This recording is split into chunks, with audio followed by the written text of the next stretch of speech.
আসসালামু আলাইকুম, কেমন আছেন সবাই? দেশি ফুড চ্যানেলে সবাইকে স্বাগতম। আজকে অনেক ব্যস্ত, অনেক মাছ কিনে আনা হয়েছে বাজার থেকে।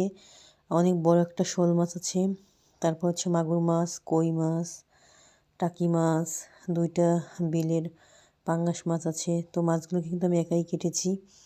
তো এখন আমি 2বারের মতো ধুয়ে নিয়েছি। এরপরে আমি সব মাছগুলোকে একটা মাটির যে মালসা বলি আমরা, সেই মালসায় আমি ঘষে সব মাছগুলোকে পরিষ্কার করব। একটা কালীবাউস মাছ, এই যেটা কালীবাউস মাছ। তো শোল মাছটা অনেক বড় ছিল, জানি না ক্যামেরায় কতটুকু কি বোঝা যাচ্ছে। তো শোল মাছের মাথাটাকে আমি মাঝখান থেকে চিড়ে দিয়েছি। তো এখন এই যে এটা হচ্ছে শোল মাছ, আমার ছেলে দেখাচ্ছিল। তো শোল মাছ দিয়ে কিন্তু আমি লাউ রান্না করব, তাই আপনাদের সাথে একটু শেয়ার করলাম। তো মাছগুলোকে এখনও ধোয়া বাকি, অনেকক্ষণ আমার ঘষে ঘষে পরিষ্কার করতে হবে, যেহেতু এগুলো বিলের মাছ তাই একটু বেশি কালো। তাই তো আপনাদের সাথে একটু শেয়ার করলাম। সবাই ভালো থাকবেন, আল্লাহ হাফেজ।